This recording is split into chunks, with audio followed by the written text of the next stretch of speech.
Good morning all of you. मैं Rajneesh Sharma Konark coaching institute में आपका बहुत बहुत स्वागत करता हूं। और आज हम यहां पर हिंदी की क्लास लेने वाले हैं। हिंदी पढ़ना स्टार्ट करेंगे। पहली क्लास होगी ये हिंदी की।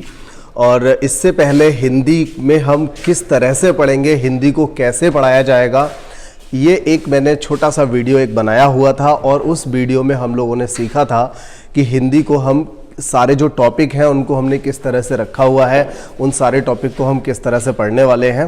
तो ये इस पे हम आज कोई यहाँ पर डिस्कस नहीं करेंगे, पूरे सिलेबस की बात नहीं करेंगे, क्योंकि सिलेबस वाला जो वीडियो है पहले ही बन चुका है। और वो वीडियो अगर आप में से किसी को देखना है तो उसका लिंक जो है वो डिस्क्रिप्शन बॉक्स में सबसे ऊपर दिया हुआ है, वहाँ से आप देख सकते हो। फिलहाल आज हम यहाँ पर हिंदी वर्णमाला स्टार्ट कर रहे हैं। और हिंदी वर्णमाला में इस वीडियो में, इस क्लास में आज स्वर को पूरी तरह से यहाँ पर हम कंप्लीट करेंगे।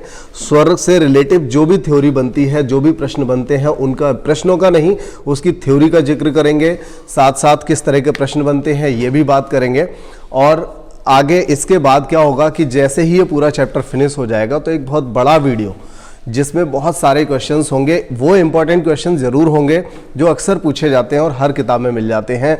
लेकिन इसके अलावा थोड़ा सा जो लेवल अप रहता है, जहाँ पर क्वेश्चंस में प्रॉब्लम आती है समझने में, उनकी जो लैंग्वेज होती है या फिर थोड़े डिफरेंट टाइप के जो क्वेश्चंस बनते हैं, तो ऐसे प्रश्नों को भी यहाँ पर दिया जाएगा। यकीनन बहुत ही बेहतरीन प्रश्नों का कलेक्शन आपको मिलेगा। जैसे ही ये चैप्टर फिनिश हो जाएगा, पूरा चैप्टर फिनिश हो जाएगा, एक पहला जो वीडियो है इसमें हमने स्वर को कंप्लीट किया है। और स्वर के बाद अगला वीडियो जो रहेगा उसमें हम व्यंजन को कंप्लीट करेंगे। व्यंजन पूरा एक ही वीडियो में रहेगा। और जैसे ही स्वर और व्यंजन दोनों ही खत्म हो जाएंगे, उसके बाद अगला दिन आपका जो है इसका एक टेस्ट रहेगा। ठीक है, टेस्ट से मतलब है एक वीडियो इस तरह का रहेगा जिसमें बहुत सारे क्वेश्चंस होंगे, ऑब्जेक्टिव टाइप के क्वेश्चंस होंगे। तो कोशिश ये की जाएगी कि बहुत अच्छा कलेक्शन आपको, बहुत बेहतर क्वेश्चंस आपको मिले। और उन सभी को करने से पहले आपको पहली दूसरी दोनों क्लासेस लेना बहुत ज़रूरी होंगी। तो उन क्लासेस में से पहली क्लास को हम अभी यहाँ पर ख़त्म करेंगे। और देखिए, हिंदी को जिस तरह से हम यहाँ पर पढ़ने वाले हैं, जो यहाँ पर प्लान बनाया गया है, उसके अकॉर्डिंग आपको एक बात मैं बिल्कुल सच बोल सकता हूँ कि किसी भी एग्ज़ाम के लिए, चाहे वो आपका UPSI हो, UPP कांस्टेबल हो या कोई भी एग्ज़ाम हो, अगर हिंदी 40 क्वेश्चन की आ रही है तो आप 40 में 40 क्वेश्चन करने लायक आप यहाँ से बन जाएंगे। 50 की आ रही है तो 50 के 50 आपको मिल जाएंगे। 36-37 की आ रही है तो 36-37 आपको मिल जाएंगे। और देखिए, हिंदी में भी क्या होता है, कई पार्ट्स हैं वो हमने बांटा हुआ था। आपने सब देख रखा होगा पिछली वाली वीडियो में, पहली वीडियो में किस तरह से बांट रखा है। तो हर एक चैप्टर को फिक्स कर दिया है कि कौन सा चैप्टर पहले कराएंगे और उसके बाद अगला चैप्टर कौन सा आएगा। तो यहाँ पर एक चीज़ आप बिल्कुल अच्छे से समझ लीजिए, हर एक चैप्टर जो होता है वो रस अलंकार के जैसा नहीं होता जिसमें बहुत ज़्यादा मज़ा आए, बहुत अच्छा लगे। ठीक है, तो कई चीज़ें ऐसी भी आती हैं जो आपको बोर भी कर सकती हैं, लेकिन आप बोर तरीके से पढ़ेंगे तब होगा। कोशिश ये करूँगा कि आपके लिए कोई भी चैप्टर बोरियत महसूस किसी भी चैप्टर में ना हो, आप बहुत अच्छे से पढ़ें। कुछ लोगों को यही चैप्टर बहुत बेकार लगता है, फील होता है कि पता नहीं किस टाइप की इसकी थ्योरी है, बहुत अजीब सा है। बस इतना तो समझ में आता है इतने स्वर होते हैं, इतने व्यंजन होते हैं और टोटल वर्णमाला में कितने वर्ण होते हैं। लेकिन इसके बाद इसमें बहुत सारी चीज़ें होती हैं वो समझ में नहीं आती, या उनको समझने में दिक्कत होती है, बोरियत महसूस होती है। तो कोशिश की जाएगी। देखिए, एक सबसे बड़ी बात यह कि इस क्लास में हमने जो स्टार्ट किया है उसका जो पैटर्न है, हिंदी की जो क्लास रहेगी, हिंदी की जो भी क्लास रहेगी, वो हर दिन आपको जो शेड्यूल दिया गया है या फिर दे दिया जाएगा 1-2 दिन में, तो उस शेड्यूल के अकॉर्डिंग मैंने बोला था कि 15 तारीख से सारे शेड्यूल चलेंगे। और मेरी पूरी कोशिश है कि 15 तारीख से आपको टाइम टू टाइम सारी वीडियोज़ मिलना स्टार्ट हो जाएंगी। और यहाँ पर हाँ, हम बात कर रहे थे कि हमने इस बार इसको किस तरह से स्टार्ट किया है। तो देखिए, यहाँ हर चीज़ हम यहाँ पर लिख के करेंगे। लिखने से मतलब है मेन कंटेंट यहाँ पर लिखा रहेगा, बाकी जो समझाने का है उसको हम समझाएंगे, जिससे वीडियो बहुत ज़्यादा लंबा नहीं होगा, लेकिन उसमें हम बहुत कुछ कवर करेंगे। तो ऐसे मान के चलिए कि जितने भी चैप्टर्स हैं उनमें से 70% पोर्शन ऐसा रहेगा जिसमें हम बहुत कम लिखेंगे और ज़्यादा काम करेंगे छोटे वीडियो में। और बाकी के 30% में कई बार ऐसे कुछ चैप्टर होते भी हैं जिनमें ज़्यादा लिखना पड़ता है, वीडियो लंबे हो जाते हैं। तो कोशिश ये रहेगी कि छोटे से छोटे वीडियो में बहुत सारा कंटेंट आपको पढ़ाने की कोशिश रहेगी। और यहाँ पर क्या किया है कि सारी चीज़ों को यहाँ लिख रखा है। तो सभी चीज़ों को पहले से ही लिखा हुआ होगा। तो आप अगर नोट्स अपने बनाना चाहते हैं तो आपके लिए काफ़ी आसानी रहेगी। हर पेज को आप क्लिक करके जैसे ही पूरा पेज पढ़ लेंगे तो पेज पढ़ने के बाद में क्या करेंगे, आप उसको क्लिक करके आप उसे लिख भी सकते हैं। तो काफ़ी आसान रहेगा, यहाँ पर आपके अपने नोट्स बनाना भी काफ़ी ईजी रहेगा। और देखिए 2-4-6 दिन और लग रहे हैं। जैसे ही डिवाइस आ जाती है, जैसे ही इस पर PDF स्टार्ट हो जाएगी तो उस समय हम आपको PDF भी प्रोवाइड करा देंगे। हर हालत में आपको PDF प्रोवाइड कराएंगे। आपको नोट्स बनाने की भी आवश्यकता इस तरह से नहीं होगी कि वीडियो रोक रोक करके बना रहे हैं या फिर दिक्कत हो रही है। तो हो सकता है कि कई लोग आप में से PDF से भी पढ़ाई कर सकें। चलिए खैर, वो आपका अपना मानना है कि आप किस तरह से पढ़ेंगे। PDF बनाएंगे तो अच्छा है, PDF के मतलब नोट्स बना लेंगे तो अच्छा है, आपके लिए हमेशा काम आएंगे। और यहाँ देखिए UPSI और जो भी एग्ज़ाम है UPSI के साथ साथ जेल वार्डन का भी है। और दिल्ली पुलिस में तो खैर हिंदी नहीं आने की इस बार, लेखपाल का है। तो आपका मेन फोकस जो है इस समय हमारा UPSI जैसे एग्ज़ाम के लिए है। और सभी लोग जानते हैं अगर अब UPSI पे फोकस करेंगे तो लेखपाल और जो जेल वाला पेपर है या UPP कांस्टेबल का आने वाला है आने वाले समय में, तो ये सारे एग्ज़ाम तो चुटकियों में हो जाएंगे। चलिए खैर स्टार्ट करते हैं। और देखिए हाँ, उससे पहले एक बात और भी रह गई है अभी, क्योंकि 2-3 दिन और हैं जो हम और आप एक दूसरे से रूबरू हो रहे हैं। क्योंकि 2-3 दिन के बाद ये सारी वीडियोस जो रहेंगी लॉक्ड होना स्टार्ट हो जाएंगी। तो उसके लिए कई बच्चे ऐसे हैं जिन्होंने कांटेक्ट किए हैं, कोर्स को ख़रीदा भी है। कई बच्चों ने बहुत जल्दी स्टार्टिंग में जैसे ही पता चला बस पहले दिन से स्टार्ट कर दिया है। तो बाकी लोग जो भी पीछे रह गए वो लोग भी कोशिश करें जल्दी से जल्दी कोर्स को ख़रीद लें और अपनी पढ़ाई को स्टार्ट करें।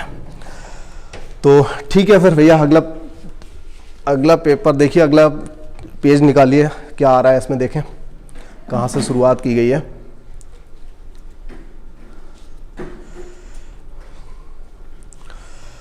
ये देखिए हिंदी वर्णमाला में हम यहाँ पर सीखेंगे। देखिए सारे जो तथ्य हैं, छोटे छोटे फैक्ट यहाँ पर दिए हुए हैं और वो सारे फैक्ट यहाँ पर दे रखे हैं। हर एक फैक्ट को क्रमवार उसकी थ्योरी को समझेंगे, वहाँ से क्या प्रश्न बनता है ये भी समझेंगे, उसका मतलब क्या है, अर्थ क्या है, ये सारी चीज़ें यहाँ पर हम समझेंगे। तो देखिए यहाँ पर सबसे पहला जो पॉइंट दिया हुआ है, मैं साथ साथ हर लाइन में बताता चलूंगा कि आपको कहाँ से और कैसा प्रश्न बनने की संभावना रहती है। तो जैसे कि हम यहाँ पर पहली लाइन की बात कर रहे हैं, सबसे पहली लाइन जो है, पहला बिंदु है वो क्या दे रखा है, वर्ण उस मूल ध्वनि को कहते हैं जो अखंडनीय है। अखंडनीय का मतलब होता है जिसका खंड ना हो, यानी कि जिसको आप ना तोड़ सकें। ठीक है, तो इसका मतलब क्या है मैं बताता हूं।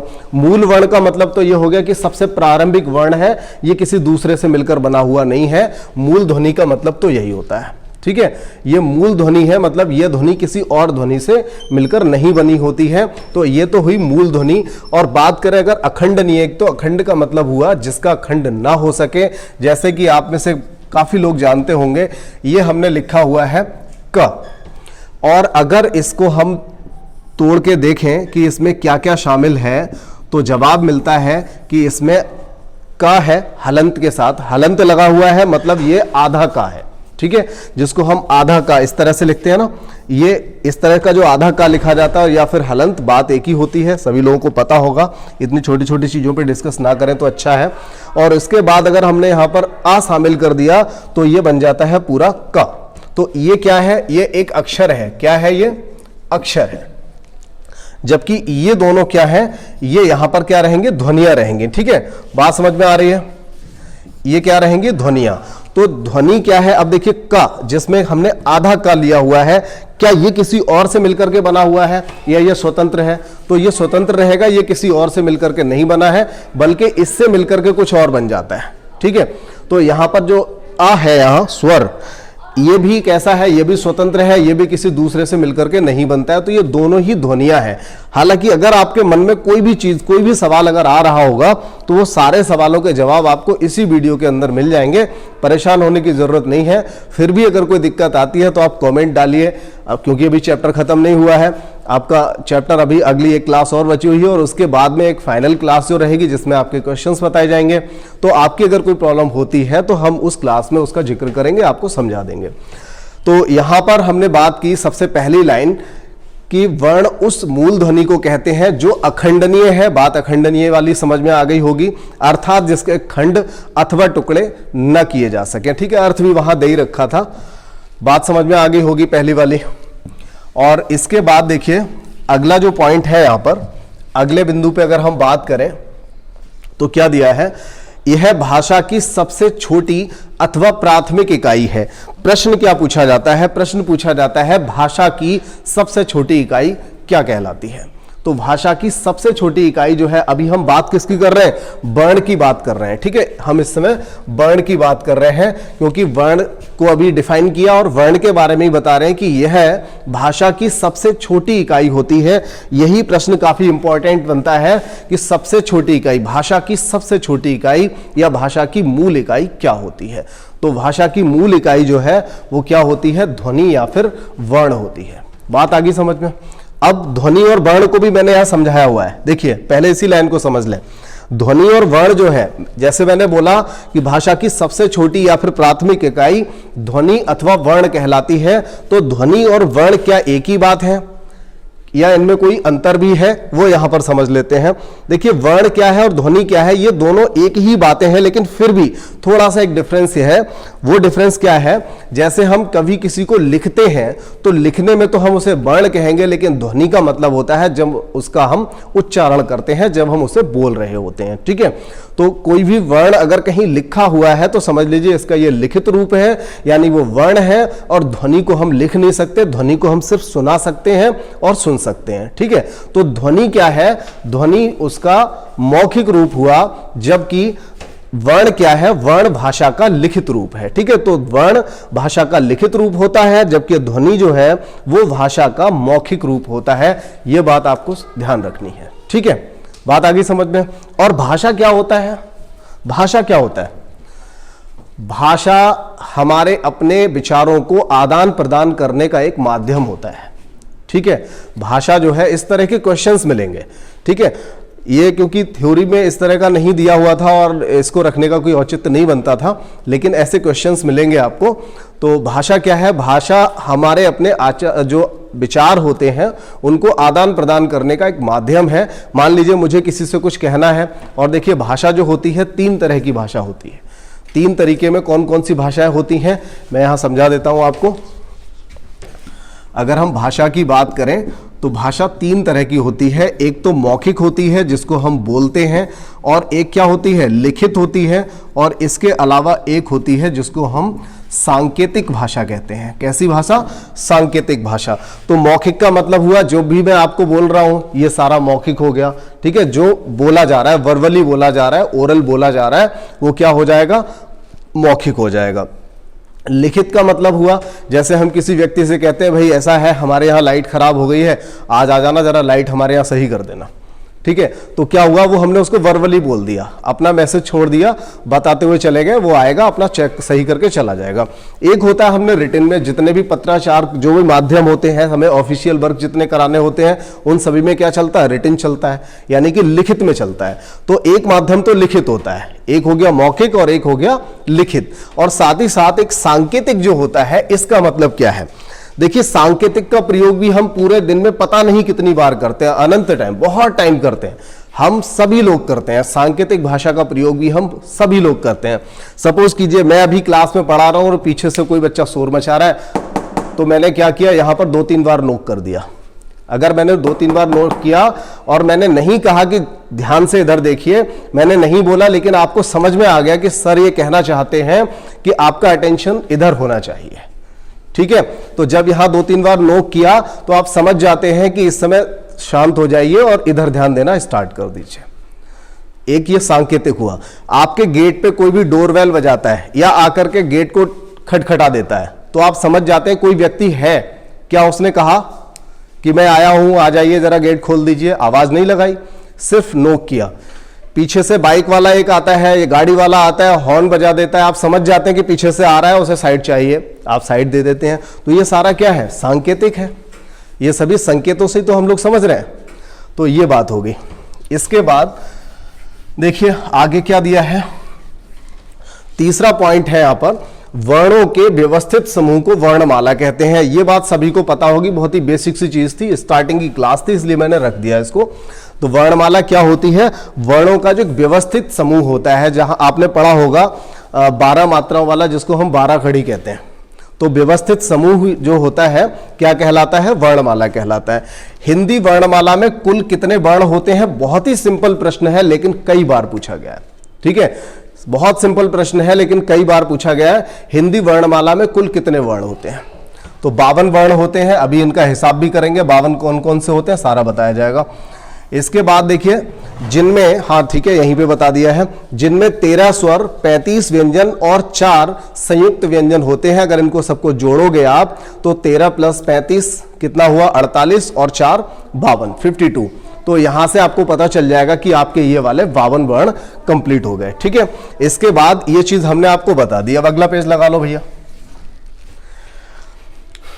ये देखिए यहां पर सारे वर्ण जो होते हैं 52 वो यहां लिख रखे हैं। एक बार मैं ओरल थोड़ा सा समझा देता हूं, उसके बाद हम आगे जो लिखा हुआ है वहां पर जाएंगे। और इसकी जरूरत तो हमें व्यंजन में भी रहेगी, क्योंकि यहां से आगे ये तो स्वर हम पहली लाइन को पढ़ रहे हैं। आज हम केवल इसी लाइन की बात करेंगे, किसी और लाइन की बात यहां पर नहीं करेंगे आज की क्लास में। अगली क्लास जो रहेगी उसमें हम इन सब की बात करेंगे, क्योंकि ये सारे जो व्यंजन हैं इन सब पे हम चर्चा करेंगे। 35 इसमें व्यंजन होते हैं और इसके अलावा इसमें द्विगुण व्यंजन, उत्क्षिप्त व्यंजन, पार्श्विक व्यंजन। ये पार्श्विक व्यंजन वाला प्रश्न भी बहुत जल्दी में पूछा गया था। तो पार्श्विक व्यंजन कौन सा होता है, लुंठित कौन सा है, प्रकंपी कौन सा है, अंतस्थ व्यंजन क्या होता है, सारी चीजें पढ़ेंगे। तो उसको हम डिटेल में फिर पढ़ेंगे। चलिए तो देखिए यहां अब बता दूं आपको, कुछ चीजें समझा दूं। पहली जो लाइन है, पहली लाइन में यहां पर जो 13 लेटर लिखे हुए हैं, 13 अक्षर लिखे हुए हैं, और इन अक्षरों में आप देख रहे होंगे हमने यहां पर ऋण को, ये जो है ऋण से ऋषि वाला और अंग आहा, इन दोनों को एक अलग कलर से दर्शा दिया है, बाकी सबको एक अलग कलर से दर्शाया। ये ऐसा क्यों किया? देखिए यहां से बहुत सारे प्रश्न बनते हैं और बहुत ही कंफ्यूजन वाले प्रश्न भी बनते हैं। बता दूं मैं आपको, देखिए ये जो होता है आपका ऋण और अंग आहा, ये जो 3 अक्षर हैं, अगर इन 3 को हटा दिया जाए, मतलब सिर्फ सफेद वाले जो लिखे हुए हैं अगर उनको रहने दिया जाए तो इनकी संख्या हो जाती है 10। ठीक है, और ये कहा जाता है कि उच्चारण की दृष्टि से स्वरों की संख्या कितनी होती है, तब हमारा आंसर क्या रहेगा? 10 रहेगा। ऐसा क्यों हो रहा है? देखिए ऋण जो है इसको हम रा, मतलब रा और ऋण, ये दोनों ही ऐसे हैं जिनको लिखने में क्या होता है, अलग अलग तरीके से लिखा जाता है, लेकिन जब बोलते हैं तो दोनों को ही रा बोला जाता है। जैसे मैंने यहां पर एक शब्द लिखा, देखिए ये लिखा हुआ है ऋषि, और अगर मैंने ऋषि को ऐसे लिखा होता तो भी आप इसे, चलिए एक जैसा लिख देते हैं, भले ही वो गलत है या सही है, लेकिन अगर इनको दोनों को हम पढ़ेंगे तो इसे भी ऋषि पढ़ेंगे और इसे भी ऋषि पढ़ेंगे, दोनों में पढ़ने में कोई अंतर नहीं है। ठीक है, क्योंकि इसका उच्चारण जो होता है वो समान होता है। उच्चारण की दृष्टि से इसको हम एक मान लेते हैं, रा को और ऋण के लिए। ठीक है, ये बात आ गई समझ में। अब देखिए इसके बाद क्या होगा, अगर हमने इसको समान मान लिया तो ये वाला हटा दीजिए। इसके बाद अंग आहा जो है, ये इनके बारे में भी हम बात करेंगे, इसको आयोगवाह कहते हैं और क्यों कहते हैं, ये सारी चीजें अभी हम डिस्कस करेंगे। अंग आहा जो है ये भी किसी के ऊपर भी किसी व्यंजन के ऊपर या किसी स्वर, इनमें से कुछ स्वर भी ऐसे रहते हैं, लेकिन वो स्वर पे जब ये आएगा, जैसे छोटा आ है, अगर इस पे ही हम अंग की बिंदी लगाएंगे तो ये खुद अपने आप में अंग बन जाता है, इसलिए वो समझ वहां नहीं आता। तो हम क्या करेंगे, व्यंजन पर जब हम इसको अप्लाई करते हैं, अंग का जब अंग की मात्रा लगाते हैं, अंग की बिंदी लगाते हैं, और एक बिंदी और चंद्र बिंदु, इन सब चीजों में भी डिफरेंस मैं आपको बताऊंगा, अभी आप बस देखते रहिए। तो अंग आहा जो है ये दोनों ही आपके आयोगवाह कहलाते हैं, और आयोगवाह जो है इनको बोलने के लिए कोई स्पेशली आपको कहीं इनका यूज नहीं करना पड़ता। पूरे पूरे लेटर ये कहीं पर इस तरह से नहीं लिखे जाते। जैसे हम लिखते हैं अंश, ठीक है, अंश हमने लिखा तो छोटा आ पे अंग की बिंदी लगा दी, या ऐसे आप डायरेक्ट इसको समझ सकते हो, या हमने लिखा कंठ तो का के ऊपर अंग की बिंदी लगा दी। तो क्या हुआ, यहां पर भी देखिए, अगर हम कंठ ऐसे लिखें और या फिर ऐसे लिखें तो पढ़ने में क्या रहेगा, पढ़ने में तो हम दोनों को कंठ ही पढ़ेंगे। तो मतलब ये हुआ कि उच्चारण की दृष्टि से हम इसको भी लेमिनेट कर देते हैं, मतलब इसको भी हटा देते हैं। ठीक है, तो उच्चारण की दृष्टि से अंग आहा और ऋण, अगर इन दोनों को हटा दिया जाए तो उच्चारण की दृष्टि से कितने स्वर बचते हैं, 10 स्वर बचते हैं। यही प्रश्न पूछा जाता है कि स्वरों की संख्या, उच्चारण की दृष्टि से स्वरों की संख्या कितनी होती है। ठीक है, अब इसके बाद देखें, एक दूसरा प्रश्न जो यहां से बनता है कि स्वरों की संख्या कुल स्वरों की संख्या कितनी है।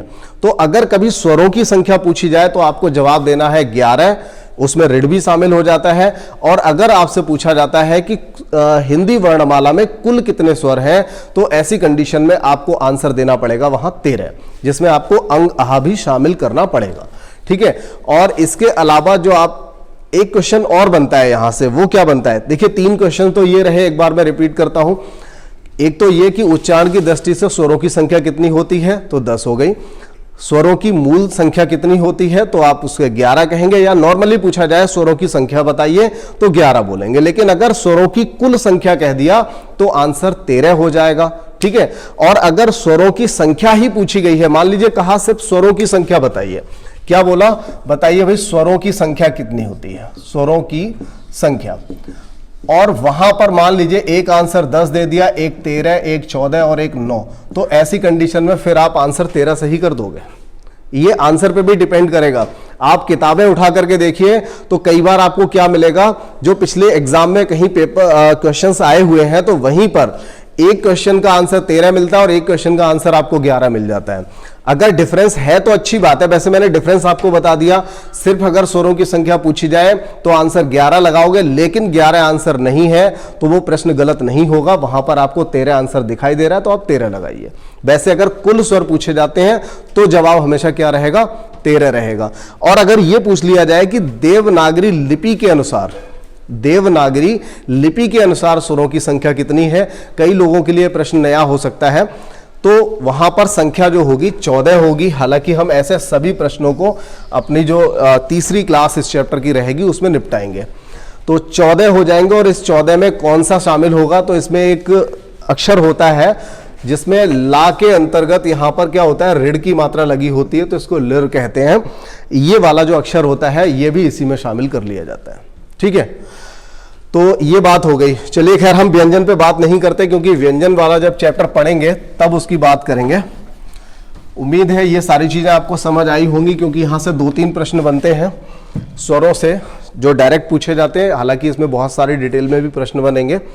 अब देखिए इसके बाद जो यहाँ कुछ तथ्य लिखे हुए हैं, हो सकता है कई चीजें मैंने जो बता दी हैं उन्हीं में से हो।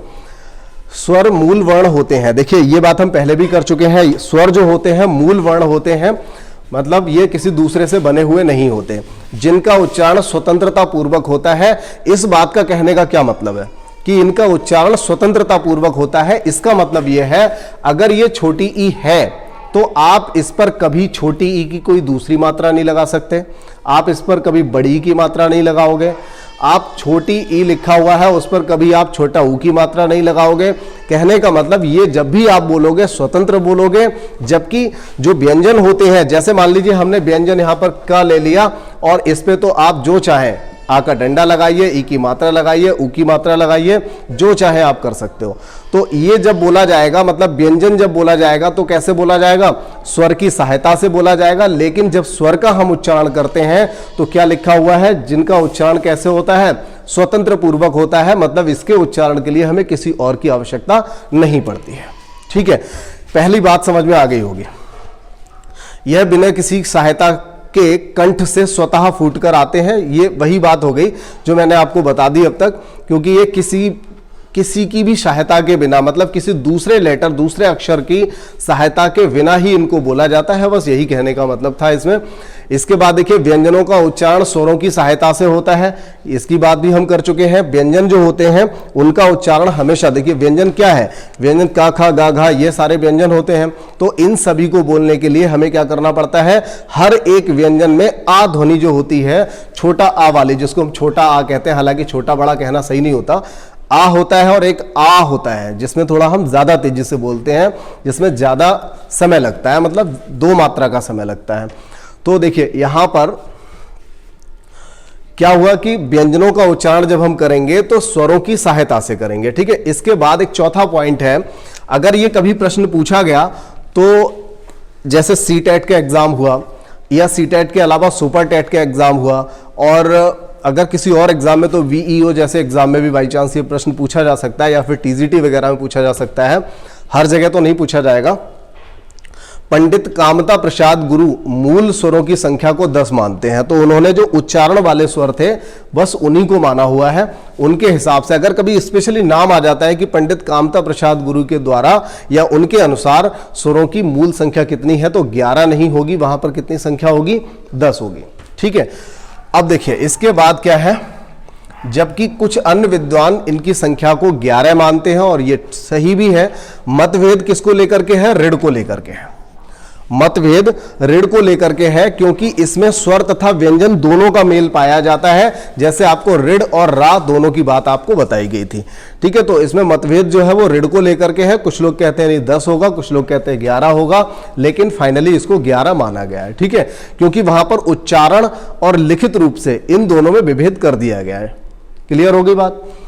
अच्छा, इसके बाद देखिए भाई, जितने लोग भी वीडियो को देख रहे हैं सारे लोग तो वीडियो को लाइक कर दिया करें और वीडियो को शेयर भी किया करें, जिससे मोटिवेशन भी हम लोगों को ही मिलता है। क्योंकि एक मोटिवेशन ऐसा होता है जो हम लोगों की वजह से आपको मिलता है, और कुछ मोटिवेशन वीडियो बनाने का, वीडियो को समय से देने का, बहुत अच्छे कंटेंट को रखने का, ये सारे मोटिवेशन आप लोगों के कमेंट की वजह से मिलते हैं। तब पता चलता है कि हम जो कर रहे हैं वो कैसा लग रहा है बच्चों को, और जैसा आप लोगों के रेस्पॉन्स रहते हैं उस तरह की मेहनत करने का मन भी करता है। चलिए, तो उम्मीद है मुझे बहुत सारे लोग इस समय दरोगा लोग देख रहे होंगे, अपनी अपनी कॉपी लेकर के बैठे होंगे, आप लोग नोट भी कर रहे होंगे सारी चीजें। मूल स्वरों की संख्या 11 मानी जाती है। ये मतलब किस आधार पर मानी जाती है, एक ऋण को अगर हम हटा देते हैं तो 10 संख्या रह जाती है, और अगर ऋण को शामिल कर लेते हैं तो संख्या 11 हो जाती है। उच्चारण के आधार पर स्वरों की संख्या 10 होती है। कोई नहीं, इसमें सारा कंटेंट जो है देखिए लिखित में सब दिया गया है, लेकिन मैंने मौखिक ही काफी कुछ बता दिया। पिछला जो पेज था उस पेज को लेकर के मैंने सारी चीज समझा दी, और वही सारी चीजें यहां पर आ रही हैं, आप इनको लिख सकते हो। अब देखिए, आयोग वहा से रिलेटेड एक लाइन यहां पर लिखी हुई है, इसको पढ़ लीजिए। 2 आयोग वहा अंग तथा आह को अगर हम शामिल कर लेते हैं तो स्वरों की संख्या कितनी हो जाती है, 13 हो जाती है। और ये आयोग वहा जो होते हैं, कुछ लोग कहते हैं इनको कि ये स्वर हैं, कुछ लोग कहते हैं कि ये व्यंजन है, लेकिन इसीलिए इनको ना तो ये स्वर माने गए ठीक से, ना ही कभी व्यंजन माने गए, इसीलिए इनको स्वर और व्यंजन दोनों के बीच में रखा जाता है। ठीक है, आयोग वहा का भी यही मतलब होता है। चलिए, इसको इरेज करते हैं, अगला पेज लगाओ। ये देखिए हम डिस्कस कर चुके हैं, आगे बढ़ जाइए। आयोग वहा, देखिए इससे रिलेटिव कुछ चीजें हैं यहां पर। अगर प्रश्न बनाने की कोशिश की वहां पर अगर थ्योरी में, तो यहां से एक प्रश्न बन सकता है। इनका प्रयोग भी अधिकतर तत्सम शब्दों में ही मिलता है। जो तत्सम शब्द होते हैं, आयोग वहा का जो प्रयोग है वहां मिलता है। ठीक है, आयोग वहा का प्रयोग कहां मिलता है, जो तत्सम शब्द होते हैं। और एक बात आपको बता दूं, ये जो एक अंग होता है, अंग मतलब एक जो बिंदु होता है और एक चंद्र बिंदु होता है, चंद्र बिंदु, इन दोनों में अगर आप थोड़ा सा डिफरेंस समझने की कोशिश करें तो ये जो अंग है ये आपको मिलता था संस्कृत में। कभी भी संस्कृत में आपको ये वाला बिंदु नहीं मिलेगा। संस्कृत में हमेशा कौन सा मिलेगा, अंग मिलेगा, और ये बिंदु मिलेगा सिंगल, एक बिंदु मिलेगा। जबकि चंद्र बिंदु जो है ये हिंदी में मिलता है। तो ये मिलता है हमेशा आपको संस्कृत में, और संस्कृत वाले शब्द ही तत्सम भी कहलाते हैं। ये तो सबको पता होगा। तत्सम का मतलब शुद्ध होता है, और शुद्ध शब्द आपको कहाँ मिलेंगे, संस्कृत वाले शब्दों में मिलेंगे। संस्कृत धीरे धीरे बदल करके आज उसने कई शब्दों ने हिंदी का रूप भी ले लिया है। तो यहां पर ये अंग वाली बात आपको समझ में आ गई होगी। जबकि हिंदी में अब इसका जो लोप, इसका जो यूज है, मतलब आयोग वहा का, ये लगभग खत्म सा होता जा रहा है। कुछ ही स्पेशल शब्द मिलते हैं आपको, प्रातः काल, अंताकरण, कुछ ऐसे लिमिटेड शब्द मिलते हैं। इसके अलावा आप इनको नहीं देखते। प्रायः, सामान्यता, क्रमशः, 4-6 शब्द आपको मिलेंगे, बस वही बार बार मिलते हैं, और इसके अलावा इनका प्रयोग कम हो रहा है। आगे अगर बात करें तो अनुस्वार और विसर्ग ना तो स्वर है और ना ही व्यंजन है। जो अनुस्वार और विसर्ग है, मतलब अंग की बिंदी और आहा, जो विसर्ग है, ये ना तो स्वर है और ना ही व्यंजन है। तो ये कहां पर रहेंगे, परंतु फिर भी यह साथ साथ रहते हैं। कहने का मतलब ये स्वरों के बाद और व्यंजन से पहले, यानी कि दोनों के साथ रहते हैं। ठीक है, तो इसके बारे में देखिए, एक जो बात है ये शायद सभी लोगों को ना पता हो, परंतु फिर भी ये साथ साथ रहते हैं। इसीलिए आचार्य किशोरी दास इन्हें भले ही आप इनका नाम मत याद रखो, लेकिन आपको ये जानकारी होनी चाहिए आयोगवाह का मतलब क्या होता है। इसीलिए इन्हें आयोगवाह ध्वनि कहा जाता है, अर्थात योग न होने पर भी साथ साथ रहना। ठीक है, योग ना होने पर भी साथ साथ रहना, ये आयोगवाह का मतलब होता है, इसीलिए इनको आयोगवाह कहा जाता है। ठीक है, तो कई चीजें आपको यहां पर नहीं मिल रही होंगी, उनको आप नोट करिए। बाकी तो ये ऐसा चैप्टर है, जब भी कोई भी स्टार्ट करता है, हिंदी स्टार्ट करेंगे तो सबसे पहले इसी चैप्टर को पढ़ लेते हैं। तो आपने बहुत बार पढ़ा होगा, लेकिन फिर भी मैं कोशिश ये करूंगा कि इसमें कई चीजें आपको नहीं मिल जाए, और कम से कम जो आप एक्सरसाइज करें उसमें क्वेश्चंस तो आपको जरूर नहीं मिल जाए। चलिए आगे देखें। अब देखिए स्वरों के वर्गीकरण पे आ गए। ये बहुत ही ज्यादा समझने वाली चीजें आ गई यहां पर। स्वरों का वर्गीकरण समझना है, बहुत ज्यादा नहीं, मुश्किल से 10 मिनट की क्लास और बची हुई है, लेकिन बहुत इंपॉर्टेंट, क्योंकि अब जो क्वेश्चंस बनने लगे हैं, आजकल जो क्वेश्चन आ रहे हैं वो सब यहीं से आएंगे, जो आपके आगे की स्लाइड्स इसमें बची हुई हैं। तो बहुत जल्दी जल्दी इनको समझ लेते हैं। देखिए स्वरों का जो वर्गीकरण है वो समय की मात्रा, समय की मात्रा से मतलब है जो समय लगता है उसमें कितनी मात्रा में समय लग रहा है, कम लग रहा है या ज्यादा लग रहा है। ठीक है, तो समय की मात्रा के आधार पर, जिह्वा के आधार पर, यानी कि जो जीभ होती है ये किस जगह स्पर्श करती है और ये कौन सा भाग जीभ का किस अक्षर को बोलने में काम करता है, कौन सा निष्क्रिय रहता है, इसके आधार पर। इसके बाद ओठ के आधार पर, ओष्ठ जो होते हैं हमारे लिप्स। इसके बाद मुख द्वार, यानी कि मुख द्वार जो होता है ना, मुंह हमारा, तो मुंह हमारा कितना खुल रहा है कितना बंद हो रहा है, इस पे डिपेंड, हालांकि सारी चीजें समझाई जाएंगी अभी। और जाति वर्णमेल और जाति के आधार पर। तो इसमें क्या है, इनका जो विवरण है यहां पर देखिए दे रखा है, टोटल क्लासिफिकेशन यहां दिया हुआ है। सबसे पहला हम पढ़ लेते हैं उच्चारण में लगने वाले समय की मात्रा के आधार पर। तो जब हम किसी भी स्वर का उच्चारण करेंगे तो उच्चारण करने पर कुछ ऐसा डिफरेंस रहेगा कि कुछ को हम जल्दी बोलेंगे, कम समय लगेगा बोलने में, और कुछ को बोलने में ज्यादा समय लगेगा। प्रैक्टिस करनी पड़ेगी थोड़ी सी। देखिए, तो एक तो रहेगा इसमें ह्रस्व स्वर और एक रहेगा इसमें दीर्घ स्वर। ठीक है, ह्रस्व स्वर, दीर्घ स्वर, हालांकि आगे प्लुत स्वर, संयुक्त स्वर, हम कई चीजें यहां पर पढ़ेंगे। सबसे पहले सामने जो आपके है, आप इसको पहले समझिए, अगली स्लाइड का आगे सोचेंगे। ह्रस्व स्वर का मतलब होता है जहां पर, अर्थात ऐसे स्वर जिनका उच्चारण लघु होता है, लघु मीन छोटा होता है, या इनके उच्चारण में एक मात्रा यानी कि कम समय लगता है। तो जिनके उच्चारण में कम समय लगता है या एक मात्रा का समय लगता है उनको हम ह्रस्व स्वर कहते हैं, और इनकी संख्या 4 मानी जाती है। इन्हें मूल स्वर भी कहते हैं। काफी कंफ्यूजन वाला क्वेश्चन, कंफ्यूजन वाली एक लाइन आ गई यहां पर कि इन्हें मूल स्वर भी कहते हैं। भाई कितनी बार एक एक्सरसाइज में मूल स्वर कहोगे? आपने 11 को भी मूल स्वर कह दिया, एक बार 10 को भी मूल स्वर कह दिया पंडित जी कामता प्रसाद जी ने, और इस बार देखिए फिर से एक बार आ गया कि ये मूल स्वर होते हैं। तो ये प्रश्न, ये कोई बेकार प्रश्न नहीं है, बहुत सोच समझ के यहां पर रखा गया है। ये यूपी सीटेट का जो एग्जाम था शायद 2014 या 15 वाले पेपर में, सीटेट जूनियर में ये प्रश्न आया हुआ था। इन्हें मूल स्वर भी कहा जाता है, मतलब मूल स्वरों की संख्या कितनी होती है, ये प्रश्न पूछा गया था। मूल स्वरों की संख्या। अब बात यह आती है कि मूल स्वरों की संख्या आ गई तो हम वहां पर क्या जवाब देंगे? मैं बताता हूं इनको मूल स्वर क्यों कहते हैं। देखिए, इसी से मिलकर के अगला आ बन जाता है, इससे मिलकर के अगली ई बन जाती है, इससे मिलकर के आ ई, यहां पर ऊ आना चाहिए, ये गलत हो गया, यहां पर ऊ आएगा, इसको हटा लो, छोटा ऊ आएगा, ऊ से मिलकर के बड़ा ऊ बन जाएगा। ठीक है, और ऋण जो है वो तो हो ही गया यहां पर। तो ये जो है, अब इनको हमने ऐसा क्यों बोला? ये इसलिए बोला, अगर इन दोनों को मिला दें तो ये ए बन जाएगा। ठीक है, इन दोनों को मिलाने पर ए बन जाएगा, और अगर ए बना लिया है तो आ के साथ अगर ए मिला लिया तो ये ए बन जाएगा। कहने का मतलब है इन्हीं तीनों से मिलकर के और आ और ऊ मिलाएंगे तो क्या बनेगा? ओ बन जाएगा, और अगर आ के साथ जब ओ बना लिया है तो उसे मिलाने पर ओ बन जाएगा। तो ये इसलिए इनको मूल स्वर माना गया है। ये माना जाता है कि इन्हीं से मिला करके आप सारे अक्षर बना सकते हो, जो भी स्वर है उन सबको बनाया जा सकता है, इसीलिए इसको मूल स्वर भी कहते हैं। अब बात आती है, जब क्वेश्चन आएगा तो हम क्या जवाब देंगे और कैसे देंगे। देखिए, अगर मूल स्वर पे क्वेश्चन आया तो वहां आपका आंसर 11 भी सही है, 4 भी सही है, लेकिन दोनों आंसर आपको वहां नहीं दिए जाएंगे, इस बात का ध्यान रखिए। कभी ऐसा मत करिएगा नेगेटिव मार्किंग हुई और आप प्रश्न को छोड़ आए, आपने सोचा यहां पर तो 11 आंसर ही नहीं दिया है, तो आंसर या तो 11 दिया होगा, 11 दिया है तो 11 सही है, और अगर 4 दे दिया तो 4 सही है।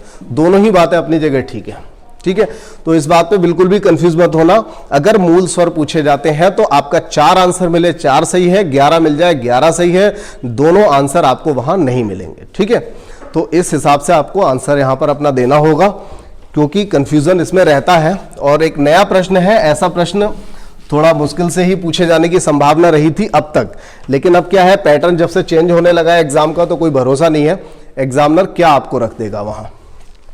अब देखिए, बात करते हैं दीर्घ स्वर की, अर्थात ऐसे स्वर जो उच्चारण में दीर्घ होते हैं, यानी कि बड़े होते हैं, जिनका उच्चारण करते समय ज्यादा समय लगता है, तो ऐसे स्वरों को हम क्या कहेंगे, दीर्घ स्वर कहेंगे, या फिर जिनके उच्चारण में 2 मात्रा का समय लगता है, यानी कि डबल टाइम लगभग लग जाता है।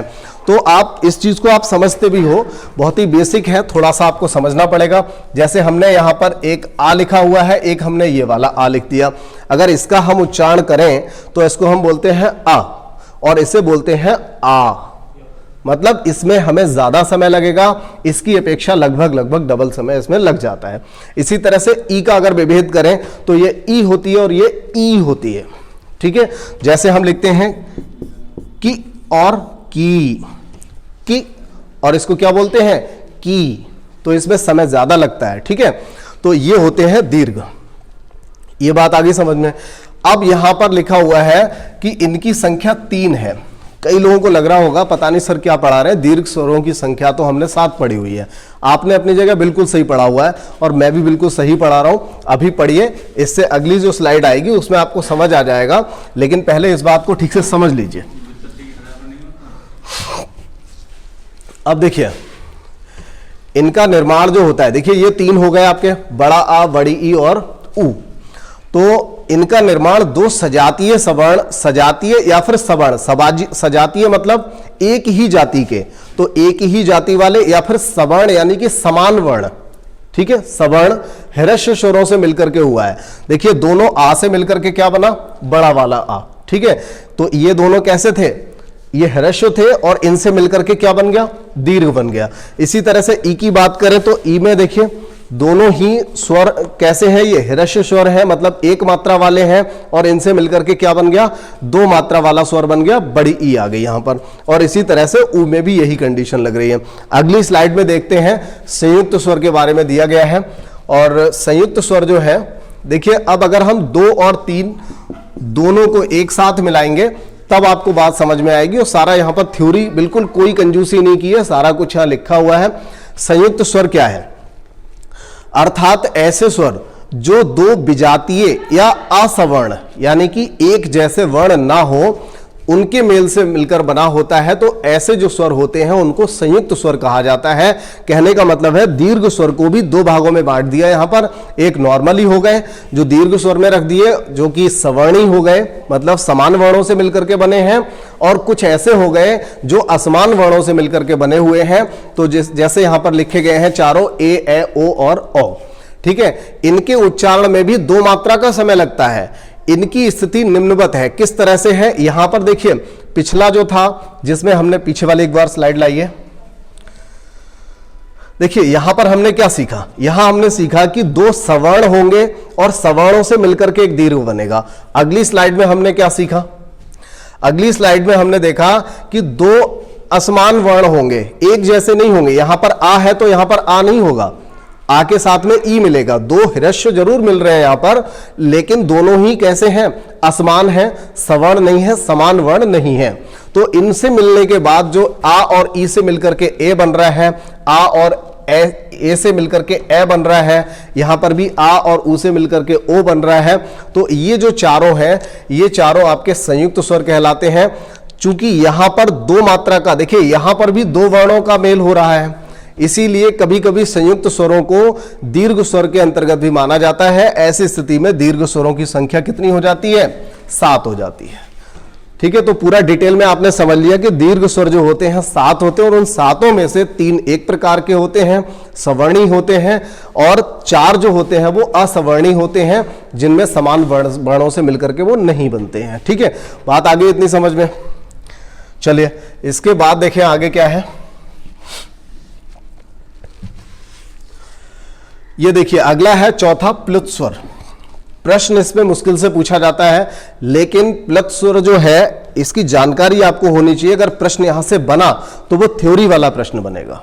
ठीक है, प्लुत स्वर एक बार में ही सबको समझ में आ जाएगा। ये क्या है, इस चैप्टर की आपको खुद प्रैक्टिस करनी पड़ेगी। ठीक है, घर पे जैसे ही आप बैठे हुए हैं, अपने रूम में बैठे हुए आप पढ़ रहे हैं, वीडियो को रोकिए और जिस तरह से उच्चारण की जहां बात आती है, और अगली वाली वीडियो में तो और ज्यादा करना पड़ेगा, रात के 12-1 बजे मत करिएगा वरना घर वाले उठ के बाहर आ जाएंगे। देखो क्या होगा इसमें। प्लुत स्वर क्या है, देखिए प्लुत स्वर का मतलब है इनका उच्चारण अपेक्षाकृत अति दीर्घ होता है। सबसे पहले हमने पढ़ा जिसमें 1 मात्रा का समय लगेगा, उसके बाद अगला हमने दीर्घ पढ़ा जिसमें लगभग 2 मात्रा का समय लग रहा था, संयुक्त में भी 2 मात्रा का समय लग रहा था। संयुक्त और दीर्घ तो लगभग एक जैसे हो गए। इसके बाद अब हम यहां पर पढ़ रहे हैं प्लुत स्वर, और प्लुत स्वर में क्या होगा, इसमें अपेक्षाकृत अति दीर्घ समय लगता है। कहने का मतलब यह हुआ दीर्घ से भी ज्यादा, यानी कि 2 मात्राओं से भी ज्यादा का समय लगता है। ठीक है, इनमें 2 मात्रा से भी अधिक का समय लगता है। इनका प्रयोग हम सब किसी को पुकारने में करते हैं, जब हम किसी को बुला रहे होते हैं, तेजी से चिल्ला रहे होते हैं। इनका कोई चिन्ह नहीं होता, फिर भी इन्हें 3, ये जो हिंदी वाला 3 है इससे, और या फिर एक कुछ इस तरह का साइन होता है ना जो डबल मात्रा वाला होता है। जैसे हम मात्राएं गिनते हैं, राम पे हमें मात्रा गिननी है तो यहाँ डबल और यहाँ सिंगल जो एक एस जैसा बनता है वो वाला साइन यहाँ पर लगा सकते हो, या फिर हिंदी वाला 3 लिख सकते हो। ठीक है, तो इसको पुकारने में जैसे हम ओम का जाप करते हैं तो क्या होता है, बहुत लंबे टाइम तक ओम इस तरह से बोलते हैं, तो क्या होगा, ओ के लिए ज्यादा लंबा खींचा तो हमने ओ के बाद यहाँ पर 3 लिख दिया यहाँ पर। ठीक है, और ऐसे अगर हमने एक वर्ड बोला फुस, जैसे हवा निकलती है ना टायर की, तो ऐसे बोलते हैं फुस, तो हमने सा को यहां लंबा खींचा और सा के लिए हमने क्या किया, प्लुत स्वर का यहां पर चिन्ह लगा दिया, 3 लिख दिया, जिससे यह पता चल रहा है कि सा थोड़ा लंबे टाइम तक बोलना पड़ेगा। ऐसे ही जब हम राम को आवाज लगाए, मान लीजिए राम बहुत दूर हमसे खड़ा हुआ है, कोई बालक है, कोई व्यक्ति है, मित्र है हमारा, और राम अगर दूर खड़ा हुआ है, अगर उसको हम आवाज लगाएंगे तो हम किसी ना किसी अक्षर को तो खींचेंगे लंबा, पहले को नहीं तो अगले को खींचेंगे। तो कई ऐसे शब्द भी आते हैं जिनमें हम पहले को खींचते हैं, और कई ऐसे होते हैं जिनमें हम अगले वाले को खींचते हैं। ठीक है, लास्ट वाले को, जैसे मम्मी को आवाज लगानी है तो लास्ट वाले को खींचेंगे। ठीक है, और राम को आवाज लगानी तो राम, कुछ इस तरह से आवाज लगाएंगे जिससे रा बहुत लंबे टाइम तक खींचा जाएगा। तो कहने का मतलब यह हुआ, यहां पर जब भी हम किसी को पुकारने में, जब हम बोलते हैं, पुकारा करते हैं किसी को, तो सीधे तो नहीं सिर बोला कि राम इधर आ जाओ, बहुत दूर जब कोई खड़ा है तो आपको तेजी से आवाज लगानी पड़ेगी जिससे आपकी ध्वनि वहां तक पहुंच जाए। ठीक है, आपकी आवाज वहां तक पहुंच जाए। तो उसके लिए आपको क्या करना पड़ेगा, किसी न किसी दीर्घ स्वर को लंबा खींचना पड़ेगा, जिसको हम क्या कहेंगे, प्लुत स्वर कहेंगे। तो प्रश्न कैसे बनेगा, प्रश्न यहां से ऐसे बनेगा, पीछे आइए, प्रश्न यहां से कैसे बनेगा, प्रश्न मैंने यहां भी नहीं बनाए हुए हैं, प्रश्न जो भी बनेंगे वो अगली क्लास में मैं सिर्फ बता रहा हूं। तो देखिए प्रश्न किस तरह से पूछा जा सकता है, प्लुत स्वर क्या होता है, फिर 4 ऑप्शन दे दिए, और जितना कुछ आपको प्लुत स्वर के बारे में बता दिया, इन्हीं में से कोई चीज मिल जाएगी तो आपका आंसर हो जाएगा। ठीक है, और नीचे 4 अक्षर दे दिए, निम्न में से कौन प्लुत स्वर का प्रयोग किसमें नहीं हुआ है, तो कुछ इस तरह के लिख के दे देगा, वहां आप समझ जाएंगे कि ये प्लुत स्वर है। ठीक है, या फिर किसी व्यक्ति को पुकारने में हम जो प्रयोग करते हैं उसे क्या कहते हैं, या फिर दीर्घ से भी या 2 मात्राओं से भी ज्यादा का समय लगता है, ऐसे स्वरों को क्या कहा जाता है, तो आपका जवाब हो जाएगा उसको प्लुत स्वर या फिर विलुप्त स्वर कहा जाता है। ठीक है, तो इसके बाद अब आ जाओ अगली स्लाइड पे। देखिए, जिह्वा के प्रयोग के आधार पर इन सभी चीजों को समझना पड़ेगा। जो लोग भी पहली बार पढ़ रहे होंगे तो ऐसे सभी लोग इस वीडियो को 2 बार पढ़ें, डेफिनेट आपको समझ में आ जाएगा, हर हालत में समझ में आएगा। थोड़ा सा शांत माहौल में अच्छे से बैठिए, तब आप इनको समझिए। बहुत से चैप्टर तो ऐसे, जैसे संख्या क्या नाम है इसका, संधि हुआ, संधि विच्छेद, संधि विच्छेद आपको एक बार में, पूरा का पूरा एक बार में समझ आएगा, बहुत ही सिंपल तरीके से मैं बता दूंगा। लेकिन यहां पर क्या है, थ्योरी है, उसको पढ़ना पड़ेगा। और सबसे बड़ी बात कि इनका हम प्रैक्टिकल नहीं कर पाते, इनका प्रैक्टिकल करने में हमें दिक्कत होती है, तो इसलिए थोड़ा अजीब लगता है। रस है, छंद अलंकार है, ये काफी अच्छे लगते हैं, बढ़िया चैप्टर लगते हैं, बहुत ईजी समझ में आ जाते हैं।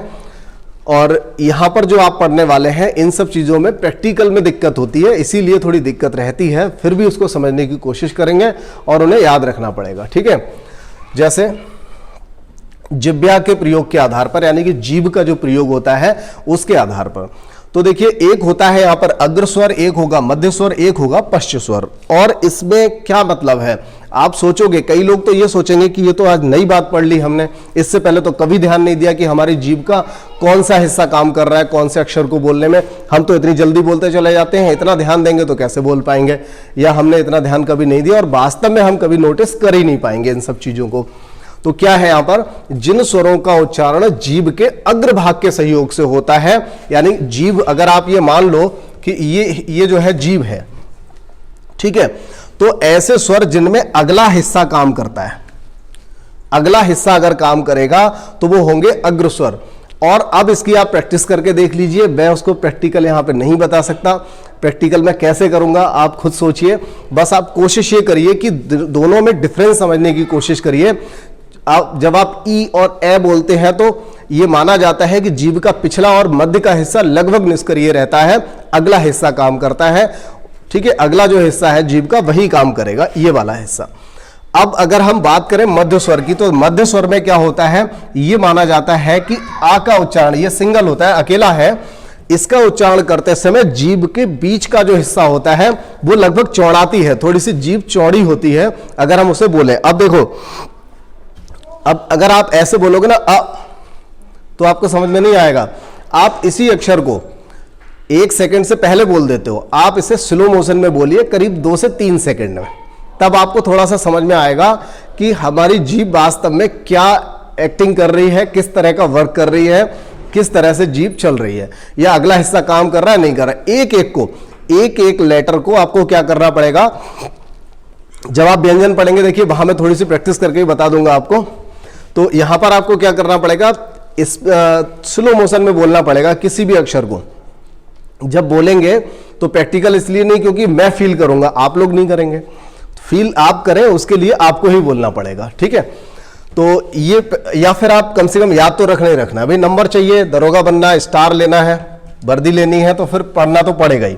तो मध्य स्वर क्या होता है, जिस स्वर में मध्य भाग जो होता है, जीभ का मध्य भाग काम करता है, वो हल्का सा चौड़ाता है, या ये समझ लीजिए थोड़ा सा तंग होता है, मतलब टाइट होता है, टाइटनेस यहां पर आती है, जो वर्क करता है वो बीच का हिस्सा होता है। इसके बाद बात करें पश्च स्वर की, तो इसमें क्या हो जाएगा, जीभ का पिछला वाला जो भाग है वो वाला भाग काम करेगा, और ये सारे अक्षर इसमें आएंगे, इन सभी को बोला जाएगा, ठीक है। अब देखिए, चलिए आगे बढ़ाइए।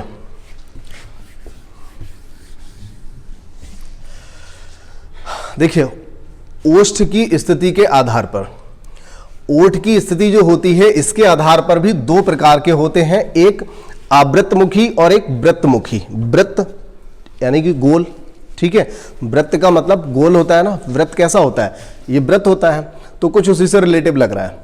जिन स्वरों का उच्चारण करते समय ओठ गोलाकार नहीं होते, और देखिए ये आपको डेफिनेशन से ही समझ आ रहा होगा, वृत्तमुखी का मतलब जब आपका मुख यानी आपके ओठ जो है वो कैसे हो जाए, वृत्त जैसे हो जाए, और आवृत्त यानी कि वृत्त जैसे ना हो।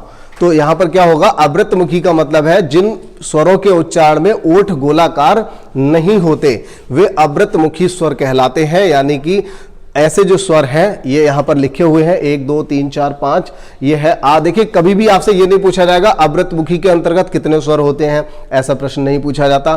प्रश्न जो पूछा जाएगा, 4 दे रखे होंगे, उनमें से कहा जाएगा निम्न में से कौन सा आवृत्तमुखी नहीं है या कौन सा वृत्तमुखी नहीं है, या यह भी दिया जा सकता है कि इनमें से कौन सा ऐसा है जो ओठ की स्थिति के आधार पर, या जीभ का जो पश्च भाग था, कहने का मतलब ये इन्हीं में से कुछ दे रखे होंगे जो जीभ के आधार पर बोले जा रहे होंगे, कुछ होंगे जो ओठ के आधार पर बोले जा रहे होंगे। तो अवृत्तमुखी कौन सा है, वृत्तमुखी कौन सा है, इनमें क्लासिफिकेशन कर दिया जाएगा। प्रश्न तो बहुत सारे बनते हैं और बहुत कंफ्यूज करने वाले प्रश्न यहां से बनते हैं।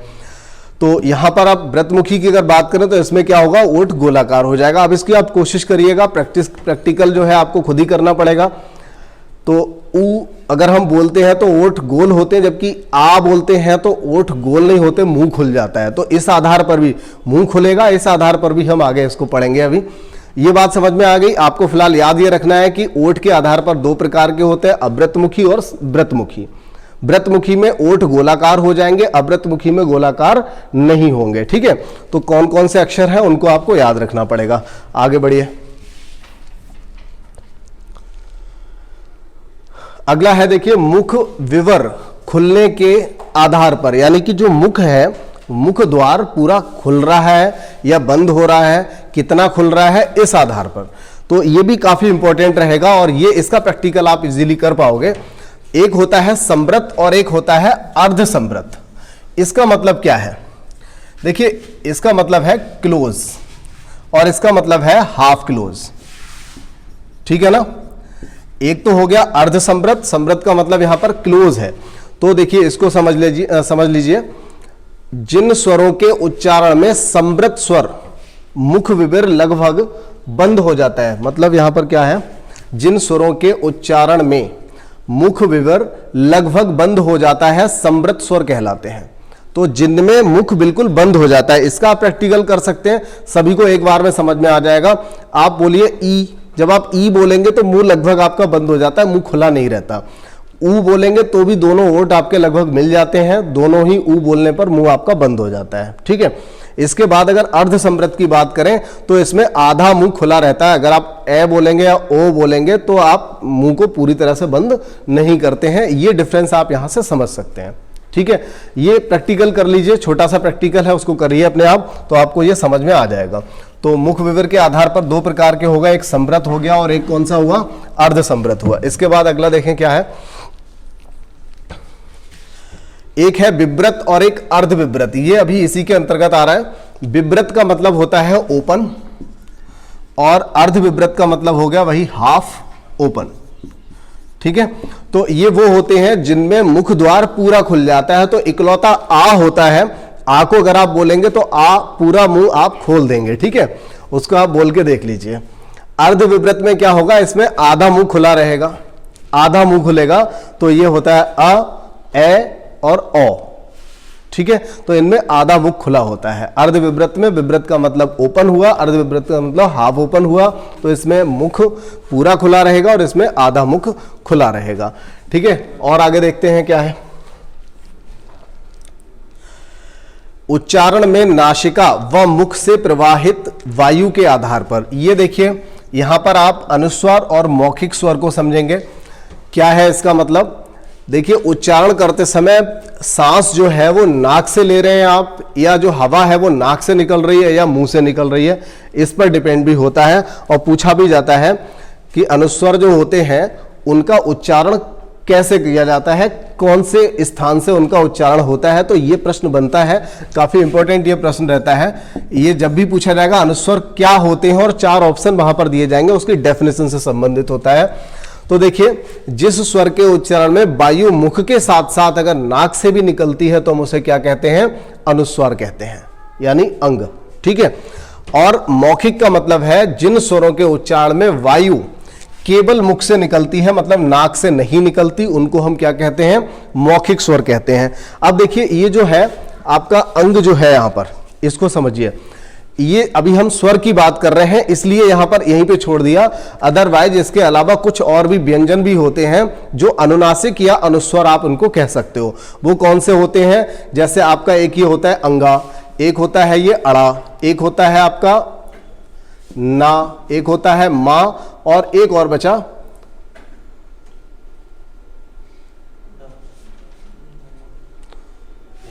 वाह, हाँ वाह पहले ही आ गया, इससे पहले ही आ जाएगा। ये जो 5 हैं इनको हम पंचमाक्षर भी कहते हैं। पंचमाक्षर क्यों कहते हैं बाद में बता दिया जाएगा, लेकिन आप इतना समझ लीजिए कि इसमें भी हम इसको नाक और मुख के द्वारा बोलते हैं। और ये जितने भी हैं, अंगा हो गया, अड़ा हो गया, ना, मा, वा, तो इन सभी में आप फील कर पाओगे कि ये नाक से भी बोले जाते हैं, नाक और मुख दोनों से बोले जाते हैं। जबकि ये जो होते हैं आपका बाकी के बहुत सारे, जैसे क, ख, ग, तो इन सभी में आप नाक का प्रयोग नहीं करते हो, केवल मुख से ही बोले जाते हैं, ठीक है। तो ये समझ लीजिए। देखिए वीडियो को कई लोग ऐसे होंगे जिनको 2 बार देखना पड़ेगा, लेकिन समझ में बहुत अच्छे से आ जाएगा। आगे बढ़े, ये शायद इसका लास्ट स्लाइड होगी इसकी, इसके बाद इसमें कुछ नहीं बचा होगा।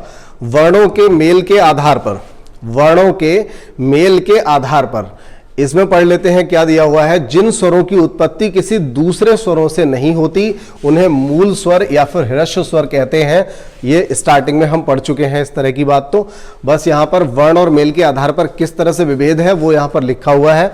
इन्हीं हृस्व स्वरों से के सवर्णी मेल से दीर्घ स्वर बनते हैं। कहने का मतलब है यहाँ पर वर्ण मेल के आधार पर इनको बताया जा रहा है। तो यहां पर क्या हुआ कि हृस्व स्वर जो होते हैं उनके सवर्णी मेल जो होता है, एक जैसे वर्ण से ही एक जैसे वर्णों के मेल से क्या बनता है, दीर्घ स्वर बनता है। दीर्घ स्वर में हम लोग पढ़ चुके हैं। इसके बाद अगला क्या है, इन्हीं के सवर्ण और असवर्ण मेल से संयुक्त स्वर बनता है। तो संयुक्त स्वर जो होते हैं ए हो गया, ओ हो गया, ओ हो गया, इस तरह के जो थे वो सभी बने थे किससे, सवर्ण से और असवर्ण दोनों से मिलकर के बने हुए थे।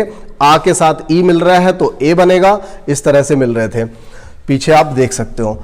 अगला है देखिए, अंग्रेजी के शब्दों को हिंदी में प्रयुक्त करने पर एक शब्द होता है, ये यहां पर देखिए ये होना चाहिए था ये वाला आ, ठीक है, हाँ वो सही लिखा हुआ है, मतलब उसको आगे समझा दिया है। ओ के समानार्थी एक नए स्वर आ का विकास हुआ है। ये जो होता है ना, जैसे हम कभी लिखते हैं, सपोज कीजिए हमने लिखा हॉस्टल, जिसको हम बोल देते हैं, जनरली लोग हॉस्टल कह देते हैं, लेकिन वो होता क्या है, हॉस्टल होता है, ठीक है, हॉस्टल कहते हैं लेकिन उसे लिखा ऐसे जाता है। तो ये जो होता है आ की आवाज आती है, आ जैसी आवाज आती है, मतलब ना ओ नहीं होता है ये और ना ही आ होता है, दोनों से मिला जुला होता है। जैसे होटल बोलते हैं, हॉस्टल बोलते हैं, तो इंग्लिश में इसका प्रयोग होता है।